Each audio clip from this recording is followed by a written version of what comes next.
মোলের ধারণা ও রাসায়নিক গণনা যে চ্যাপ্টারটা আছে এই চ্যাপ্টার থেকে তোমরা জানো যে ক্রিয়েটিভও যেভাবে আসে ঠিক একইভাবে এমসিকিউও প্রায় 3 থেকে 4টা এমসিকিউ আসে, তাই না? তাহলে মোলের ধারণা এবং রাসায়নিক গণনা অর্থাৎ চ্যাপ্টার 6 এই চ্যাপ্টারটা তোমাদের জন্য খুবই গুরুত্বপূর্ণ। তো এই চ্যাপ্টারের সবথেকে বেশি প্রবলেম হয় হচ্ছে এমসিকিউ সলভে। তো আমাকে সবাই বলছিল যে এমসিকিউ সলভের একটা ক্লাস আমাদেরকে দেন। তো সেই আদলে আর কি আমরা এমসিকিউ সলভের একটা ক্লাস নিয়ে এসেছি। চলো আজকে আমরা কিছু এমসিকিউ এই চ্যাপ্টারের গুরুত্বপূর্ণ সলভ করব এবং কোন এমসিকিউগুলো কীভাবে সলভ করতে হয় সেই বিষয়গুলো জানবো। তো চলো আমরা যাই এমসিকিউয়ে। সেটা হচ্ছে চ্যাপ্টার 6 মোলের ধারণা ও রাসায়নিক গণনা। দেখো এখানে কতগুলো এমসিকিউ আছে, প্রায় আমি যতগুলো এমসিকিউ আসলে গুরুত্বপূর্ণ সেগুলো সাজানোর চেষ্টা করছি যে কি এমসিকিউ আসলে এই চ্যাপ্টার থেকে আসতে পারে। হ্যাঁ, এরকম কিছু এমসিকিউ আমি এখানে সাজাইছি। ওকে, তাহলে প্রথম এমসিকিউটা তোমরা একটু পড়তে থাকো। দেখো প্রথম এমসিকিউটা কি বলে। তাহলে 1 নম্বর প্রশ্নটা আমরা একটু সলভ করি। 1 নম্বর প্রশ্নটা দেখো এখানে কি বলছে, 80 গ্রাম ক্যালসিয়াম কার্বনেটকে তাপ দিয়ে 39 গ্রাম ক্যালসিয়াম অক্সাইড পাওয়া যায়। উৎপাদের শতকরা পরিমাণ নির্ণয়ের সূত্রটা হচ্ছে বিক্রিয়ায় প্রাপ্ত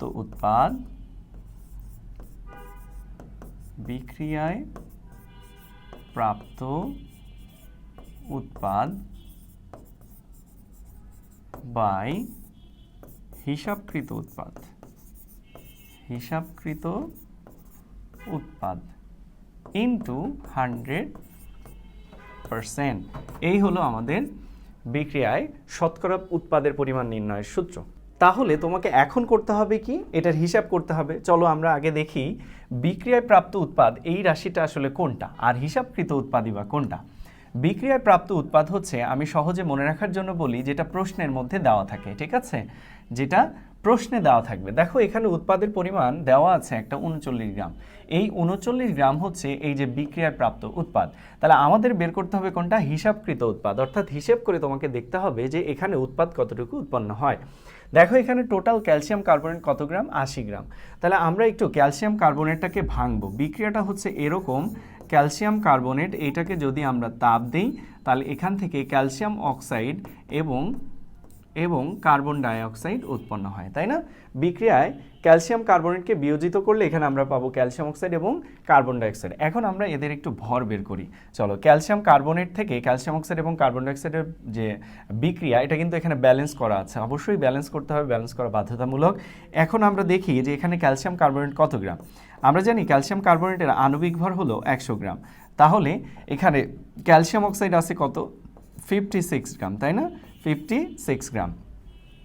তাহলে আমরা এখান থেকে বলতে পারি যে 100 গ্রাম ক্যালসিয়াম কার্বন থেকে ক্যালসিয়াম অক্সাইড উৎপন্ন হয় কত, 56 গ্রাম। তাহলে 100 গ্রাম থেকে উৎপন্ন হয় হলো 56 গ্রাম।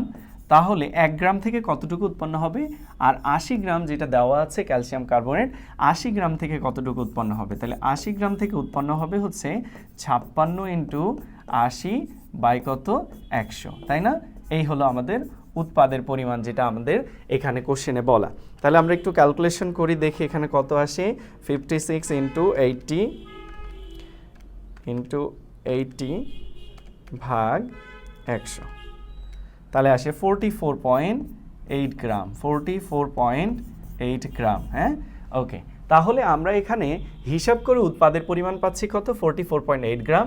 আর বিক্রিয়া এখানে কোশ্চেনে আমাদের উৎপাদের পরিমাণ দেওয়া আছে কত, 39 গ্রাম। তাহলে উৎপাদের শতকরা পরিমাণ কত হবে, উৎপাদের শতকরা পরিমাণ হবে বিক্রিয়ায় প্রাপ্ত উৎপাদ 39 বা হিসাবকৃত উৎপাদ হচ্ছে 44.8 ইন্টু 100%। এই হলো আমাদের উৎপাদের শতকরা পরিমাণ। তাহলে আমরা হিসাব করে ফেলি, দেখি কত আসে।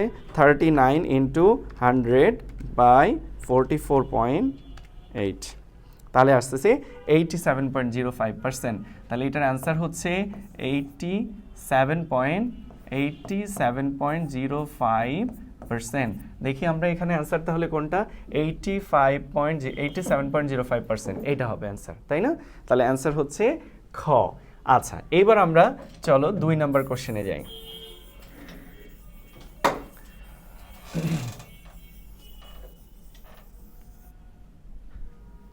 তাহলে একের আনসার হচ্ছে তাহলে কত, একের আনসার হচ্ছে খ। ওকে, খ। এবার আসি 2 নম্বর প্রশ্ন, বলছে অ্যানালার কি। তোমরা তো জানো অ্যানালার হচ্ছে সবচেয়ে বিশুদ্ধ রাসায়নিক পদার্থকে অ্যানালার বলে। সবচেয়ে বিশুদ্ধ সর্বাধিক বিশুদ্ধ রাসায়নিক পদার্থকে অ্যানালার বলে, তাই না? 99.99% বিশুদ্ধ রাসায়নিক পদার্থকে অ্যানালার বলে। তাহলে এখানে অ্যানালার বলতে সবচেয়ে বিশুদ্ধ রাসায়নিক পদার্থকে বোঝায়। তাহলে নাম্বার 1 ঠিক আছে, প্রায় 95.5% বিশুদ্ধ। এটা কি ঠিক? না, অ্যানালার হচ্ছে 99% বিশুদ্ধ, 99.99% বিশুদ্ধ, তাই না? তাহলে এটা ভুল। তাহলে 2 নাম্বার ভুল। গবেষণায় সবচেয়ে বিশ্লেষণীয় কাজে ব্যবহৃত হয়। বিশ্লেষণীয় কাজে সবথেকে বেশি অ্যানালার পদার্থ ব্যবহার করা হয়, যেহেতু এটা বিশুদ্ধ পদার্থ। তাহলে 2 নম্বরের অ্যান্সার কি আসতেছে? 2 নম্বরের অ্যান্সার আসতেছে 1 এবং 3, অর্থাৎ খ। তাহলে আমরা দুইটা এমসিকিউ, প্রথমটার আমরা অ্যান্সার পাচ্ছি হচ্ছে তোমার প্রথমটার অ্যান্সার হচ্ছে খ, দ্বিতীয়টার অ্যান্সারও খ। এবার চলো আমরা তৃতীয় এমসিকিউতে যাই। তাহলে 3 নম্বর কোশ্চেনটা আমরা একটু পড়ি। 3 নম্বর কোশ্চেন হচ্ছে প্রমাণ তাপমাত্রা ও চাপে, তার মানে প্রমাণ অবস্থায় 32 গ্রাম অক্সিজেন এবং 17 গ্রাম অ্যামোনিয়া গ্যাসের আয়তন 32 গ্রাম অক্সিজেন। আচ্ছা, অক্সিজেনের সংকেত কি? O2, তাই না? এটার আণবিক ভর কত? 16 × 2, তার মানে কত? 32। তার মানে অক্সিজেনের আণবিক ভর হচ্ছে 32। তো আণবিক ভরকে গ্রাম এককে প্রকাশ করলে সেটাকে বলে ওই পদার্থের 1 মোল। আর 1 মোল যে কোনো পদার্থের আয়তন হচ্ছে 22.4 লিটার। একইভাবে আমরা যদি নাইট্রোজেনের কথা বলি, অ্যামোনিয়ার কথা বলি, অ্যামোনিয়ার সংকেত হচ্ছে NH3। এটার আণবিক ভর কত? নাইট্রোজেন হলো 14 প্লাস হাইড্রোজেন 1 × 3, তার মানে 3, তার মানে 17। তাহলে NH3 এর আণবিক ভর হলো 17, এটাকে গ্রাম এককে প্রকাশ করলে হবে 1 মোল। আর 1 মোল অ্যামোনিয়া গ্যাসের আয়তন হচ্ছে 22.4 লিটার। তাহলে আমরা দুইটা গ্যাসের ক্ষেত্রেই আমরা পাচ্ছি আয়তন হচ্ছে 22.4 লিটার। তাহলে এই যে 2 নাম্বার, 3 নাম্বার অপশনটা ঠিক আছে দুইজনের জন্যই। নাম্বার 2 হচ্ছে এখানে বলছে যে দুইটাই সমান, তাই না? আয়তন সমান। হ্যাঁ, আমরা জানি যে এই দুইজনেরই 1 মোলের আয়তন সমান এবং ভরের সমানুপাতিক। আচ্ছা, এই দুইটা কি একে অপরের ভরের সমানুপাতিক? না। তাহলে এটার অ্যান্সার কি হচ্ছে? এটার অ্যান্সার হচ্ছে 3-এর হচ্ছে তাহলে 1 এবং 3, অর্থাৎ 2, অর্থাৎ খ হবে অ্যান্সার। এরপরে চলো আমরা পরের কোশ্চেনটা আবার একটু পড়ি। 4 নম্বর প্রশ্ন বলছে এসটিপিতে 8.5 গ্রাম অ্যামোনিয়ার আয়তন কত? এসটিপিতে 1 মোল যে কোনো পদার্থের আয়তন কত? 22.4 লিটার। ওকে, 22.4 লিটার হচ্ছে 1 মোল যে কোনো পদার্থের আয়তন। এখন আসি অ্যামোনিয়ার আণবিক ভর কত? এই দেখো আমরা মাত্র বের করছি, অ্যামোনিয়ার আণবিক ভর হচ্ছে 17, তাই না? 17। ওকে, তাহলে 17 গ্রামের আয়তন কত? 22.4 লিটার। তাহলে 8.5 এর আয়তন কত? দেখো তো 17-এর অর্ধেক কিন্তু 8.5, তাই না? তার মানে হচ্ছে এই আয়তনের অর্ধেকটা হবে তার অ্যান্সার। তাহলে 22.4-এর অর্ধেক কত? 11.2, অর্থাৎ গ হবে অ্যান্সার। এরপরে 5 নম্বর প্রশ্ন বলছে H2SO3 সালফিউরাস অ্যাসিডে সালফারের সংযুতি কত? সংযুতি মানে হচ্ছে শতকরা সংযুতি। তো শতকরা সংযুতির সূত্র কি জানো ছিল? শতকরা সংযুতি। শতকরা সংযুতির সূত্র হচ্ছে মৌলের ভর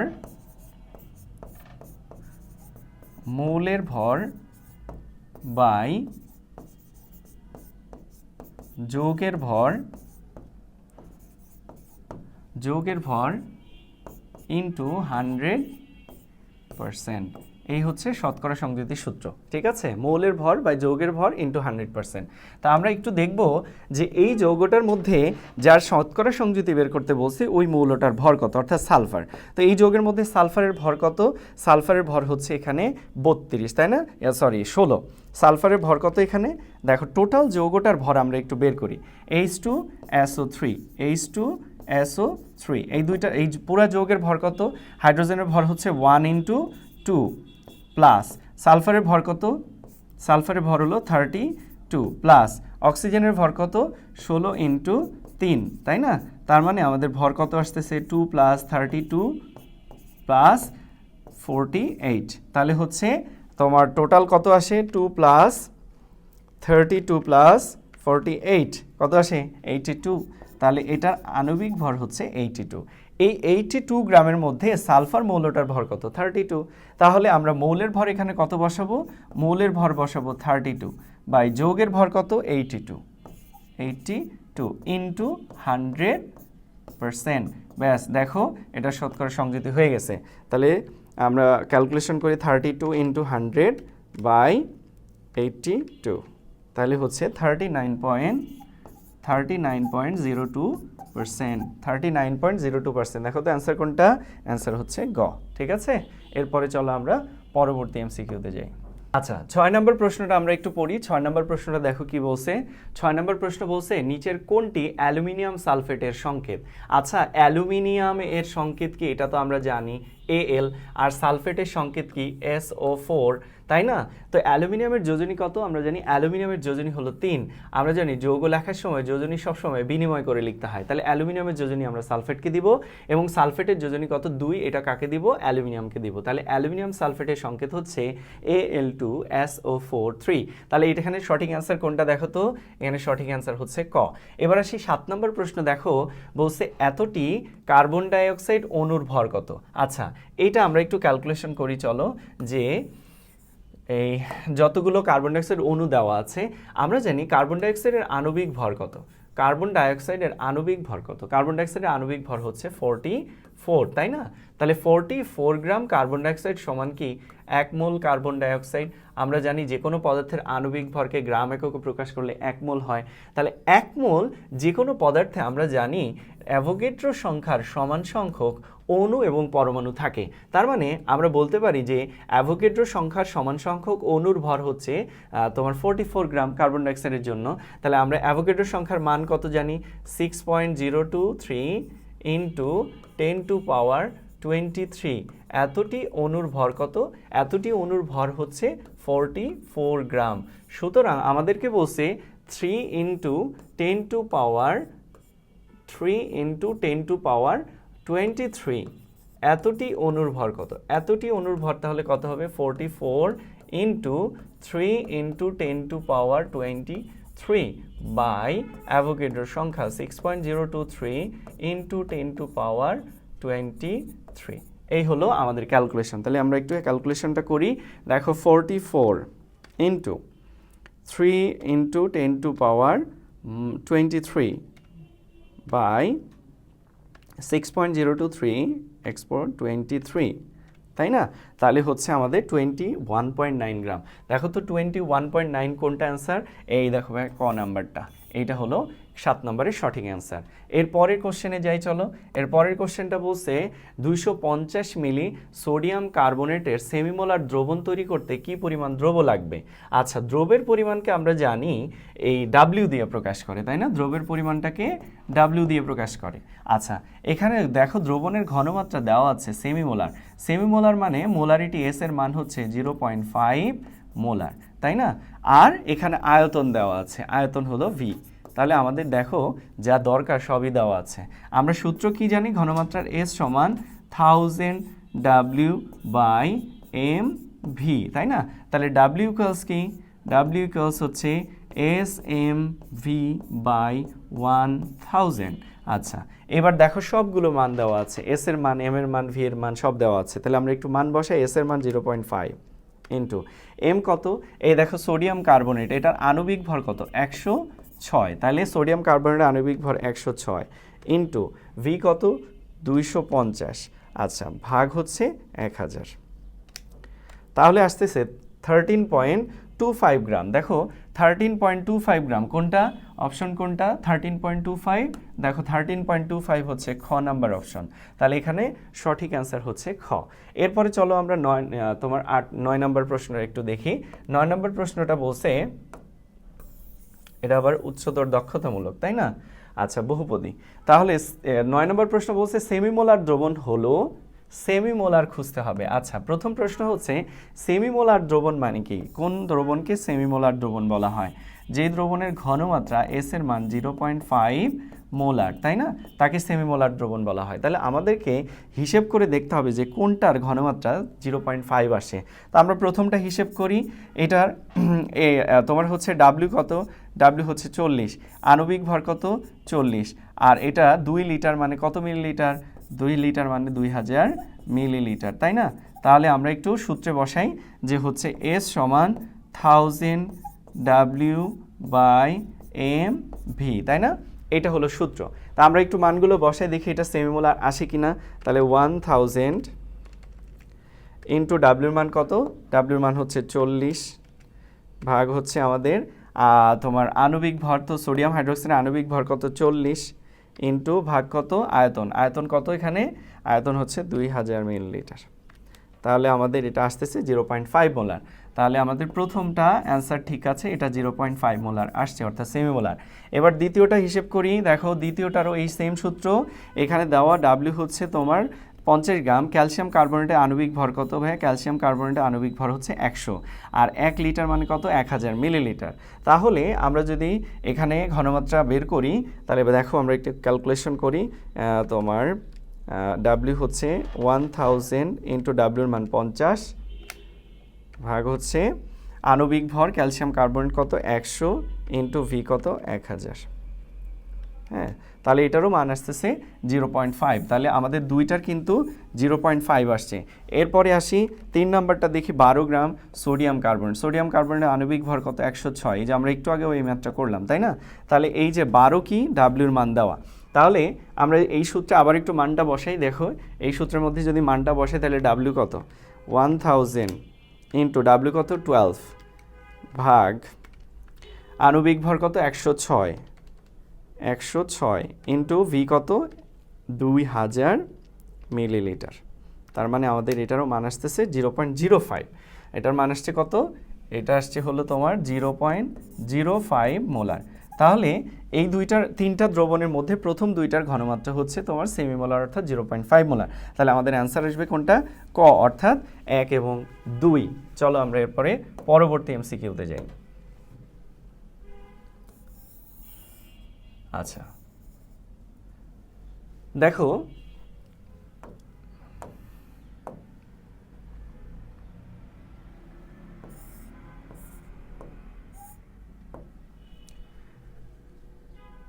10 নম্বর এমসিকিউটা হলো মোলার দ্রবণ বলতে কি বোঝায়। আচ্ছা, মোলার দ্রবণ মানে কি, যে দ্রবণের ঘনমাত্রা অর্থাৎ এস এর মান হচ্ছে 1 মোলার, তাকে মোলার দ্রবণ বলে, তাই না। তাহলে আমাদের দেখতে হবে যে এই তিনটা দ্রবণ, যে তিনটা দ্রবণ আছে তাদের ঘনমাত্রা কোনটাতে 1 মোলার আসে। তো এখানে আমরা ঠিক মাত্র 9 নম্বর ম্যাথটা করে আসছি। এভাবে দেখো 2 লিটার, তারপরে ডাব্লিউর মান হচ্ছে এটা ভি দেওয়া, এটা ডাব্লিউ দেওয়া, এখান থেকে আণবিক ভর বের করবা 100, এইভাবে তিনটারই দ্রবণ এর ঘনমাত্রা তুমি বের করবা, যার যার ঘনমাত্রা 1 মোলার আসবে সেটাই হচ্ছে মোলার দ্রবণ, ঠিক আছে। তো এটা আমি আর করলাম না, পরেরটাতে আমি যাচ্ছি, তোমরা এটা নিজেরা করবা এবং কমেন্টে আমাকে জানাবা যে কোনটা কোনটা মোলার দ্রবণ আসছে। এবার আসি স্থূল সংকেত। আচ্ছা, স্থূল সংকেত কাকে বলে, যে সংকেতে কোনো যৌগে উপস্থিত মৌলগুলোর সরল অনুপাত প্রকাশ করে। যেমন ধরো বেনজিন, এই যে C6H6 এটাকে বলে বেনজিন, এটা হলো আণবিক সংকেত। স্থূল সংকেত কি, স্থূল সংকেত হলো CH, এখানে কার্বন এবং হাইড্রোজেনের অনুপাত কত 1:1। এই রকম সরল অনুপাত যে সংকেতের মাধ্যমে প্রকাশ করা হয় সেই সংকেতটাকে মূলত ওই যৌগের স্থূল সংকেত বলে। তাহলে বেনজিনের স্থূল সংকেত হলো CH এবং আণবিক সংকেত হলো C6H6। এটা আণবিক সংকেত কেন, কারণ এখানে যৌগে উপস্থিত মৌলসমূহের সঠিক অনুপাত প্রকাশ করা থাকে, যে প্রকৃতপক্ষে এখানে কার্বন কয়টা এবং হাইড্রোজেন কয়টা করে থাকবে সেটা এখানে প্রকাশ করা থাকে, এই জন্য এটাকে আণবিক সংকেত বলে। তাহলে স্থূল সংকেত হলো যৌগে বিদ্যমান মৌলসমূহের একটি অনুপাত প্রকাশ করে, তাহলে 1 নাম্বারটা ঠিক আছে। এরপরে বলছে নির্ণয় করতে মৌলের পারমাণবিক ভর ও আণবিক ভর জানার দরকার আছে। আচ্ছা, স্থূল সংকেত নির্ণয় করতে তোমরা জানো যে প্রথমে শতকরা সংযুতি নির্ণয় করতে হয়। তো শতকরা সংযুতি নির্ণয় করতে বলো তো কি কি লাগে ভাইয়া, শতকরা সংযুতি নির্ণয় করতে লাগে মৌলের ভর বাই যৌগের ভর, তাই না, মৌলের ভর বাই যৌগের ভর ইনটু 100%। এই হচ্ছে শতকরা সংযুতির সূত্র। দেখো তো এখানে আমাদের মৌলের ভর লাগতেছে, তো মৌলের ভর জানতে হলে আমাদের মৌলের পারমাণবিক ভর জানতে হবে।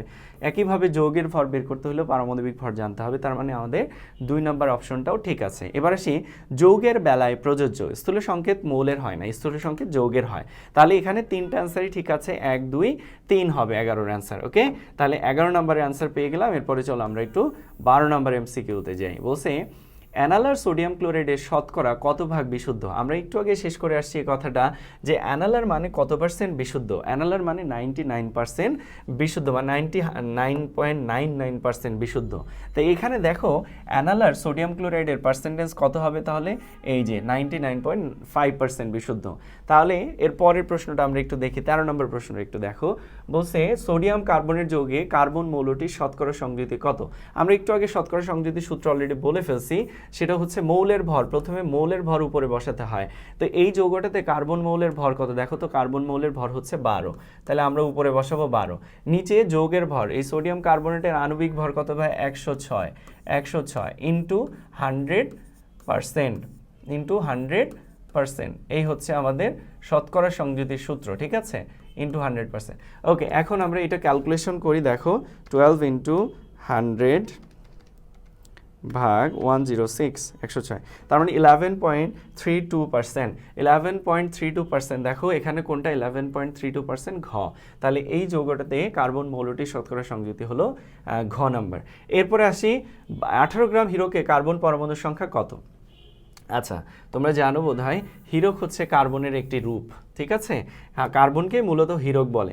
কার্বনের দুইটা রূপ আছে, একটা হচ্ছে হীরক, আরেকটা হচ্ছে গ্রাফাইট।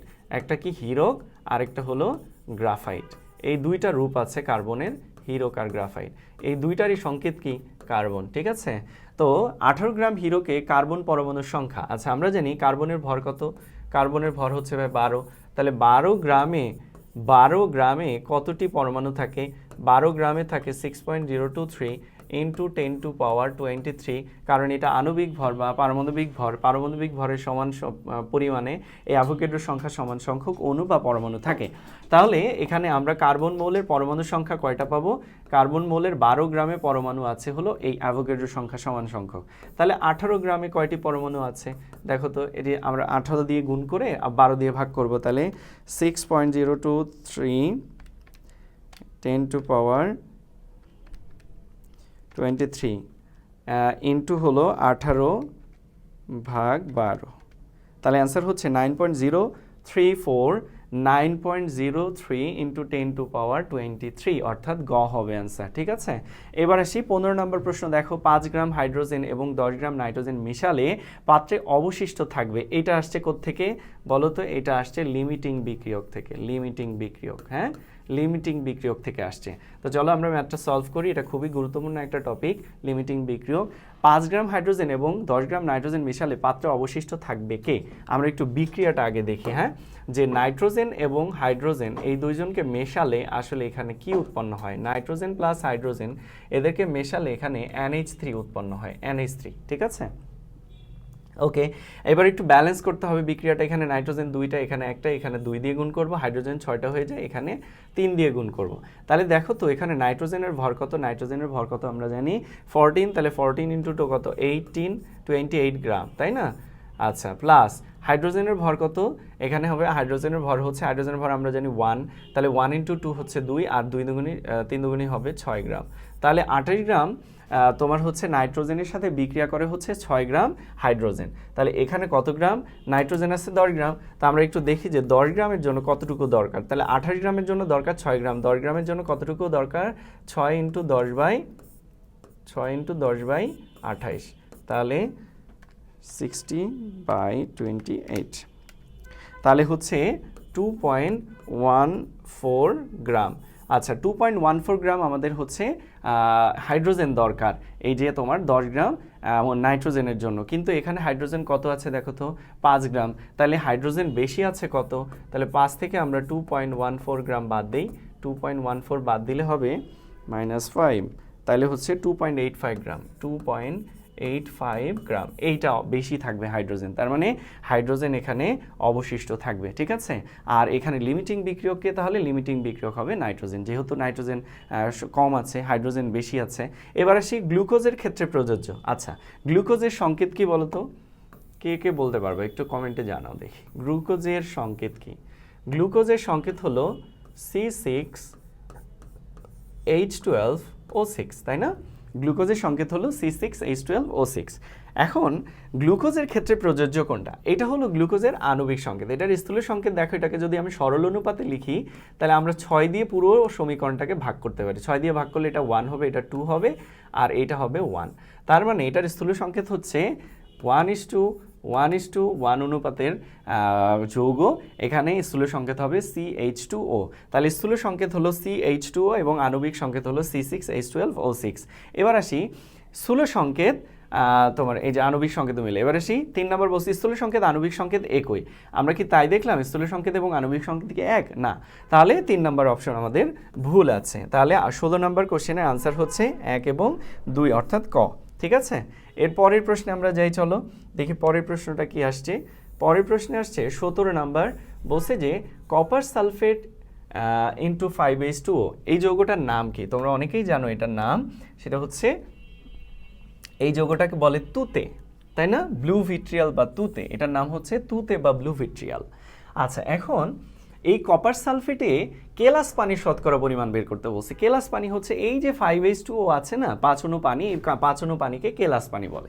অ্যান্ড কেলাস পানির শতকরা পরিমাণ নির্ণয় করতে হলে তোমাকে করতে হবে কি, উপরে কেলাস পানির ভর বসাইতে হবে। তো কেলাস পানি ওখানে 5 মোল আছে, তাহলে 5 মোল ভরের পানির ভর কত? আমরা জানি 1 মোল পানির ভর হচ্ছে 18, আর 5 মোলের ভর হবে 5 × 18, তার মানে 90 বাই যৌগের ভর। আচ্ছা, এই যৌগটার ভর কত? আমরা যদি বের করি দেখব 249.5 আসবে, 249.5 আসবে ইনটু 100%। এই হচ্ছে তোমার কেলাস পানির শতকরা পরিমাণ। তাহলে কেলাস পানির শতকরা পরিমাণ আসতেছে 90 × 100 বাই 249.5, তাহলে হচ্ছে 36.07%। তাহলে বলো অ্যান্সার কোনটা? 36.07%, তার মানে হচ্ছে খ। এবার আসি 18 নম্বর কোশ্চেন, দেখো 18 নম্বর বলছে এই যে ফেরাস অক্সাইড, এই যৌগটার সংকেতটা একটু ভুল আছে, FeO হবে, হ্যাঁ ফেরাস অক্সাইড। যেহেতু দুইটার যোজনী সেম, তাই এখানে যোজনী বিনিময় করতে হয় না। নাইট্রিক অ্যাসিডের সাথে বিক্রিয়া করে তৈরি করছে ফেরিক নাইট্রেট আর পানি। আচ্ছা, এটা তাহলে ফেরিক নাইট্রেট হবে, এটা ফেরিক অক্সাইড হবে। ফেরিক অক্সাইড মানে হচ্ছে Fe2O3। এটার সংকেত হবে এরকম, এটার সংকেত হবে এরকম যে হচ্ছে আয়রনের যোজনী এখানে 3 এবং অক্সিজেনের যোজনী হলো 2। তাহলে ফেরিক অক্সাইডের সাথে নাইট্রিক অ্যাসিডের বিক্রিয়া এখানে ফেরিক নাইট্রেট আর পানি উৎপন্ন হয়। ঠিক আছে, এখন সমীকরণটি সমতা বিধানে যথাক্রমে কোন কোন সংখ্যা ব্যবহার করতে হবে? আচ্ছা, আমরা একটু ব্যালেন্স করি বিক্রিয়াটা, তাইলেই দেখবা যে কি কি সংখ্যা আসলে এখানে ব্যবহার করতে হবে।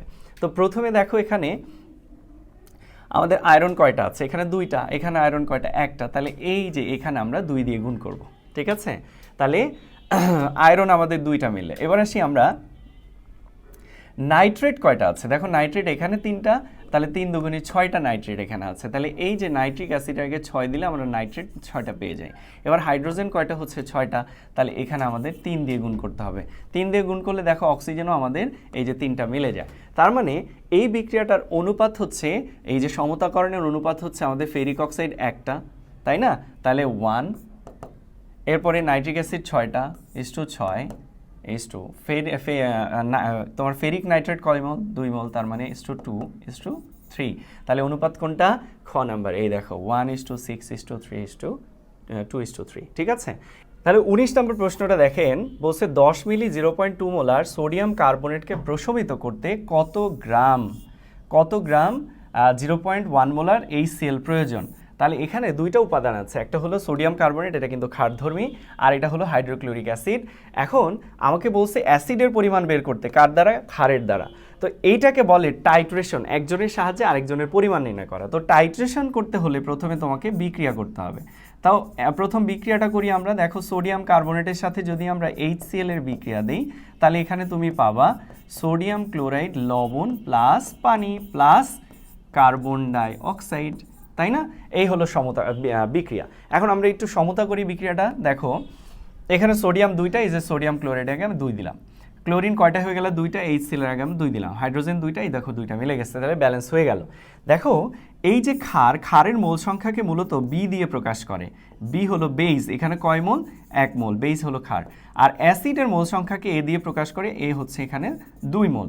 তো টাইট্রেশনের সূত্র হলো VA/SA VB SB = A/B, এটা হলো টাইট্রেশনের সূত্র।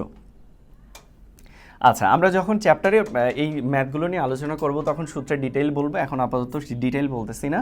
তাহলে আমরা এখান থেকে মূলত বের করব আগে কি, দেখো এখানে আমাদের কি কি দেওয়া আছে। এই দেখো এখানে বেইজের অর্থাৎ ক্ষারের আয়তন দেওয়া আছে, অর্থাৎ VB দেওয়া আছে। বেস অর্থাৎ ক্ষারের ঘনমাত্রা দেওয়া আছে, অর্থাৎ এসবি দেওয়া আছে। আমি এখান থেকে অলরেডি বি পেয়ে গেছি, অর্থাৎ ক্ষারের মোল সংখ্যা পেয়ে গেছি। অ্যাসিডের এখানে কি দেওয়া আছে ভাই, দেখো অ্যাসিডের এখানে ঘনমাত্রা দেওয়া আছে, অর্থাৎ এস এ দেওয়া আছে। অ্যাসিডের আমরা আয়তন জানি না, অ্যাসিডের মোল সংখ্যাটা জানি, তার মানে আমরা এখান থেকে ভি এটা বের করব, ঠিক আছে। তাহলে ভি এটা বের করি, দেখো ভি এ সমান তাহলে কি হবে, ভি এ সমান হবে বি তোমার হচ্ছে A V B S B by B S A. Okay, আমরা এবার মানটা বসাই। এ কত আমাদের এখানে, এ হচ্ছে 2 ইন্টু ভি বি এর মান কত 10 ইন্টু এস বি কত 0.2 বাই হচ্ছে আমাদের বি বি কত 1 মোল ইন্টু এস এ কত, এস এ হচ্ছে আমাদের ওই যে 0.1 মোলার। ব্যাস, এবার আমরা একটু ক্যালকুলেশন করে দেখি। তাহলে 2 ইন্টু 10 ইন্টু 0.2 বাই 0.1, তাহলে হচ্ছে 40। তাহলে আমাদের আয়তন আসতেছে কত, 40 মিলিলিটার। এখন আমরা এটা থেকে কি বের করব, মোল সংখ্যাটা বের করব। দেখো মোল সংখ্যা বের করলে মোল সংখ্যা সূত্রকে এন সমান ভি ইন্টু এস। তাহলে ভিটা এখানে দেখো মিলিলিটারে আছে, এটাকে আমরা লিটারে নেই। লিটারে নিলে 1000 দিয়ে ভাগ করলে এটা আসবে 0.04 ইন্টু 0.1। এস এর মান কত দেওয়া, এই দেখো 0.1 দেওয়া আছে। তাহলে এটার মোল সংখ্যা আসবে 4 ইন্টু 10⁻³ এটাকে যদি তুমি ভরে কনভার্ট করতে চাও, তাহলে মোল সংখ্যা থেকে আমরা ভরে কিভাবে যেতে পারি, এন সমান ডাব্লিউ বাই এম দিয়ে, এই সূত্র দিয়ে। তাহলে এখান থেকে আমাকে ডাব্লিউ বের করতে হবে, তাহলে ডাব্লিউ সমান এন ইন্টু এম, তাই না। তাহলে এন এর মান এটার সাথে যদি আমরা আণবিক ভর গুণ করি, তাহলে অ্যান্সার আসবে 0.146 গ্রাম, ঠিক আছে। তো তোমরা এটা ক্যালকুলেশন করবা অবশ্যই বাসায়। এখন আমরা চলো পরবর্তী এমসিকিউতে চলে যাই, এটা আমাদের লাস্ট এমসিকিউ এই চ্যাপ্টারের। তো দেখো এমসিকিউটা কি বলছে, 20 নম্বর এমসিকিউ বলছে যে 48 গ্রাম ম্যাগনেসিয়াম কত গ্রাম অক্সিজেনের সাথে বিক্রিয়া করবে। খুবই সোজা ম্যাথ। তাহলে আমাকে প্রথমে বিক্রিয়াটা করতে হবে। এই যে ম্যাগনেসিয়াম প্লাস অক্সিজেন, এরা দুজন বিক্রিয়া করলে কি তৈরি করে, ম্যাগনেসিয়াম অক্সাইড, তাই না। তো ব্যালেন্স করি আমরা, এখানে অক্সিজেন 2টা আছে, এই যে 2 দিলাম। আচ্ছা, এখানে ম্যাগনেসিয়াম 2টা, এই যে 2 দিলাম। দেখো ম্যাগনেসিয়ামের ভর কত আমরা জানি, ম্যাগনেসিয়ামের ভর হলো তোমার 24। তাহলে 24 দুগুণী কত, 48। 48 গ্রাম ম্যাগনেসিয়াম, আর এখানে অক্সিজেন আছে কত, 32, তাই না। তাহলে 48 গ্রাম ম্যাগনেসিয়ামের সাথে অক্সিজেন বিক্রিয়া করে কত গ্রাম, 32 গ্রাম। এই দেখো 32 গ্রাম হলো অ্যান্সার। এই হচ্ছে এই চ্যাপ্টারের মূলত কিছু ইম্পর্টেন্ট এমসিকিউ আমি তোমাদেরকে দেখানোর চেষ্টা করলাম। এই প্যাটার্নের এমসিকিউগুলো তোমরা সলভ করবা, তাহলে দেখবা যে এই চ্যাপ্টার থেকে ইনশাল্লাহ তুমি কমন পাচ্ছ। তো আজকে এই পর্যন্ত, দেখা হচ্ছে নেক্সট ভিডিও।